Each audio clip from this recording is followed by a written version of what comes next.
So I'm going to guess that that opening shot, for those of you who are geography buffs, might give it away, but 20 or so miles from Africa, a mile or so from Spain, and yet we're in Great Britain. Today we're in Gibraltar. I am the Ugly American, and we're going to take you on a tour not only of the town proper, but also of the rock itself, which is just up above us here. You can see the fort up there and the rock. And we probably won't get there today, but tomorrow we'll probably get up there. So for now, we're going to head across the street. Try not to get run over. You got to remember that this is Great Britain, so you got to look the wrong way all the time to make sure you're not going to get hit by a car. And we'll head down into the city.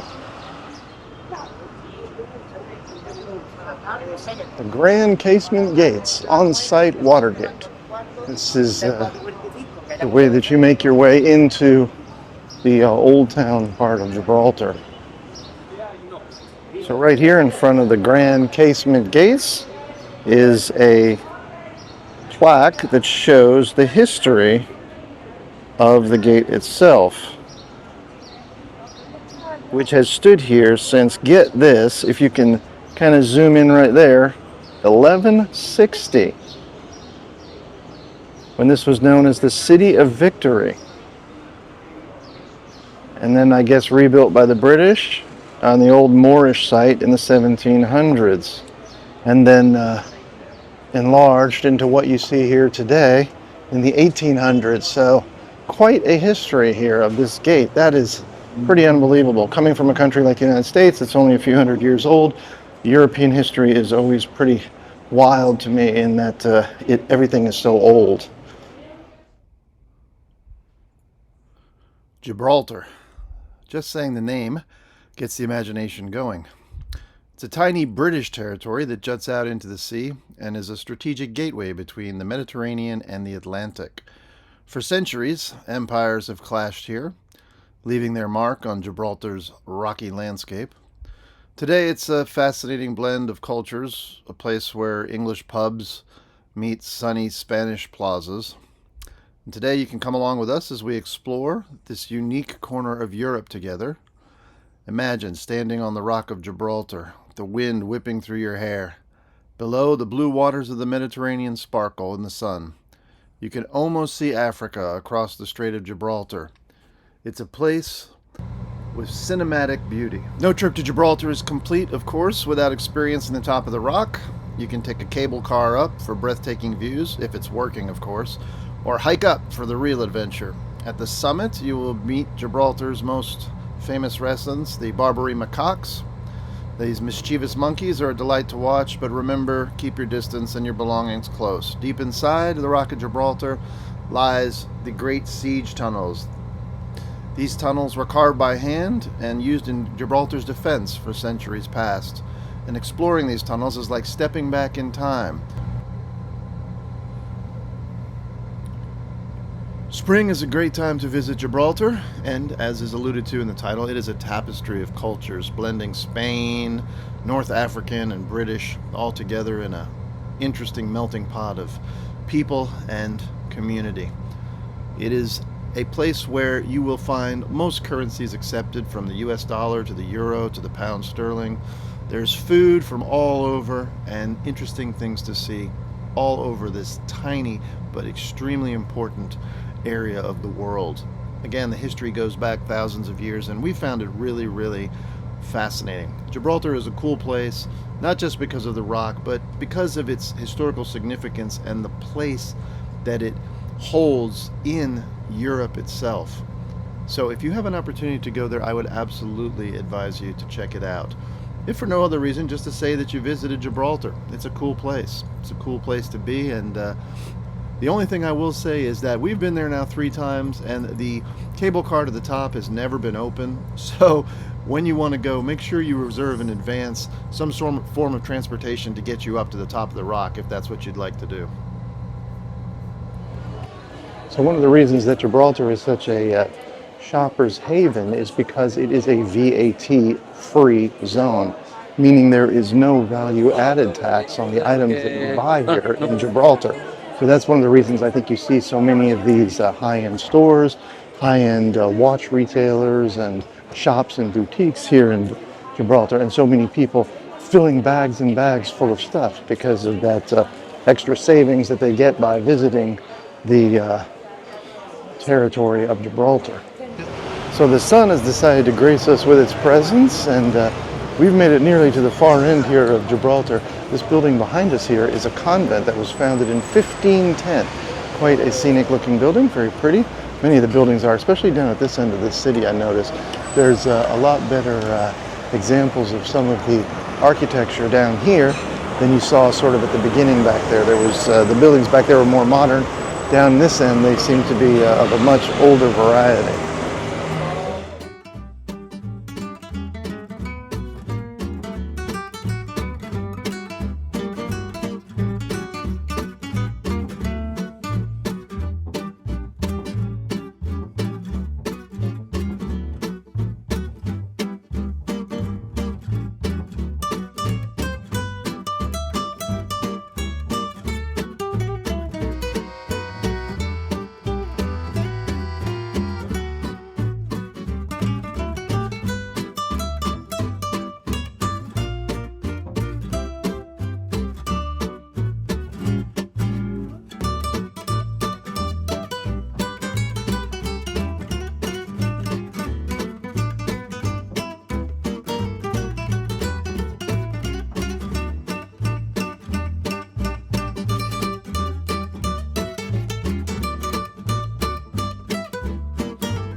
So that interest point tells the story of this quite interesting archway right here, which is all that remains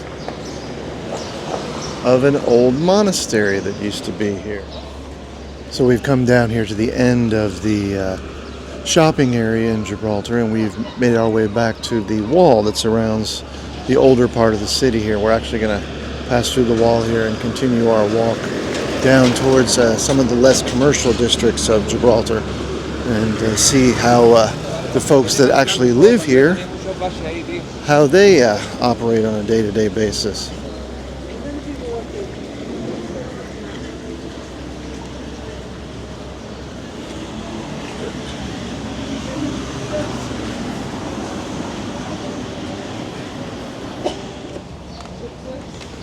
So according to the plaque up here, there was ordnance here serving continuously from 1704 to 1963, meaning that this was a defended position, I guess by the British, during all of that time. And this is the Southport Gate and the Charles V Wall that we're passing through on our way out of the shopping area here in downtown Gibraltar. So this is the Trafalgar Cemetery, where remains of people who died in Nelson's victory in 1805 were buried. These are the ones that were not buried at sea. And it is a cemetery, yes, but it is also a lovely, beautiful little garden. And really something to see. This is definitely one of the spots you want to check out if you come here. A really exceptional place. Many of the graves here are in between these sections that you can walk through that are situated almost like a botanical garden. But you can see here some of the stones are so old that the writing has been obscured so much that they're almost illegible today. Again, because of course, the history of Gibraltar going back so far. Here's one from 1805 about a young man who died in a naval hospital from a ship called the Mars. This one here, nearly all of the rubbing has sort of rubbed off of the stones. I would guess being also so close to the ocean and the weather around here that also plays a part in making some of these inscriptions wear faster than they might in other places. Although we are talking about graves that are often hundreds of years old, so it's to be expected. It's difficult to read many of them simply because of the state that they're in. But while you may not know the men's names anymore because the stones are no longer legible, at least these people have someplace beautiful to be at their eternal rest, because I have to say, as far as cemeteries go, it's unusual that you'll find one that's more beautiful than this one. I mean, this is a really wonderful place. I think if you have to spend your last days somewhere, this is not a bad place to do it. This plaque here from the Gibraltar Heritage Trust goes into quite a bit of detail in regards to the trees and fauna that are found here in the park. Tree of heaven, European nettle tree, camphor tree, Mediterranean cypress, spiked cabbage, wild plum. There's just a ton of trees in here. There's also bats and geckos inside the area here. So a veritable tiny natural habitat right in the middle of the city here, keeping all of the old sailors company. These tombstones here that have been affixed along this wall were removed from the St. Jacob's Barracks in the early part of the 1900s. But some of these have some really old dates on them. 1769. I think I even saw one that was as far back as 1730. Many of these here, as you can see, are barely able to be read after all of this time. But this one here, 1792. It's amazing. Amazing the history of this place. These graves have probably all been paved over, and I'm guessing that many of these men who are represented here along this wall are underneath the city now, probably under some shop or some store somewhere. Their original resting place lost to history because being removed from the St. Iago's Barracks in 1932 was probably because there was some redevelopment in the area, and the original graves were either lost to time or moved and interred elsewhere, and the stones brought here. So this is officially our second time in Gibraltar. We have been here before, and the last time we were here, it was pouring rain. I mean, it was just raining cats and dogs. And the cable car, which is right over here to my right, was closed. And lo and behold, today, it is closed as well.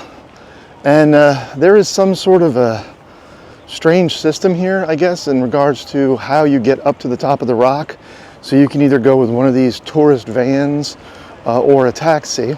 It does say that Uber is available in Gibraltar. However, I have had no success whatsoever in locating an Uber. I also have the Gibraltar Taxi Association app on my phone, and I haven't had any success in finding a taxi either. So either there's just not enough of them, and there's too many tourists here today and everybody's using up all the resources, or there's something else going on. I'm not really sure which it is. I'm also not really sure why the cable car's not running. It doesn't seem to be particularly windy today, and the weather doesn't seem to be bad, so for some reason though, they are not running. Hope is way back there, being slow today. I think she's a little worn out, maybe didn't get enough sleep last night. Plus it is a bit hilly here, so walking anywhere is a bit of a workout. Keep that in mind if you are coming here. There are lots of hills in Gibraltar. So there is certainly quite a bit to see here at the Gibraltar Botanical Garden. Very, very pretty setting. I think the only thing that takes away from it just a bit is, well, I think back to the garden we were in Madeira a while back. And the setting of that garden, it just seemed like it was so serene because it was so removed from everything.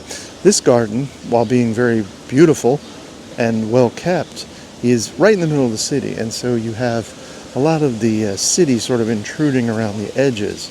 But some of these lower areas like this where you can sort of escape it, and you don't feel quite so surrounded by the city. Make it feel quite nice. There's a cool castle down there at the bottom. I think that's actually supposed to be a depiction of the big gate that we came through at the front. Quite a stunning terrace here, though, with the fountains across the way. And surprisingly, considering how many people are here today from the tour groups and everything else, it's surprising how few people are here in the garden, especially for someplace that's free. You know, that generally brings out the tourists in droves, but apparently not today. I don't know if it's the weather. It is a bit overcast, but still nice out. I mean, it's really pleasant. It's not hot at all, but there just really is not very many people here. You can see all around me. I mean, I'm pretty much by myself out here. And even on the way in, I didn't see that many people either. So the truth is, of visiting a place like Gibraltar, or a lot of places in general, we're not big shoppers. We don't spend a ton of money on things that we don't need and things like that. For us, it's more about traveling to different places and seeing different things and experiencing the culture and just sort of getting an idea of the place. Places that you wouldn't normally go to in your day-to-day life or see, you know, in back home, wherever it is that you live. So it's the experience of it. It's the experience of traveling. That's why we do it. And sometimes it works out and it's great. A place like this where everything's really nice and we have great weather. And other times, well, it can be less than stellar. But today, Gibraltar has been pretty much a success the whole way around, at least from my point of view. Just outside of Gibraltar's fortified gate, you have a small but well-stocked farmers market and fish market and meat market, basically selling all kinds of different food products, both prepared and unprepared, for the folks here in Gibraltar. It's a nice little market. We've certainly seen larger ones in places like Valencia and even in South America, but this one is well stocked and looks very nice.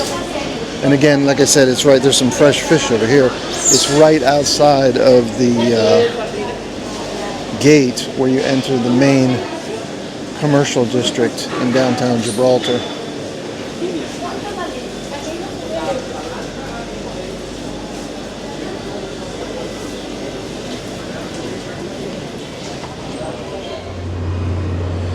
So, inoperable cable cars aside, our trip to Gibraltar wasn't a total bust. There's the rock right behind me. I figured I'd get a pretty good view if I climbed all the way up here. It was quite a hike, but worth it. And yeah, I was a little disappointed we didn't get to see the monkeys and things like that, but we will give it a shot tomorrow, and maybe we'll have better luck then. But until then, I am the Ugly American. Don't forget to like, don't forget to subscribe. Questions and comments below. Remember that all that stuff means a lot to us and helps us bring more content to you guys, more videos from more destinations across the world. So until next time, wherever, whatever, have a nice day.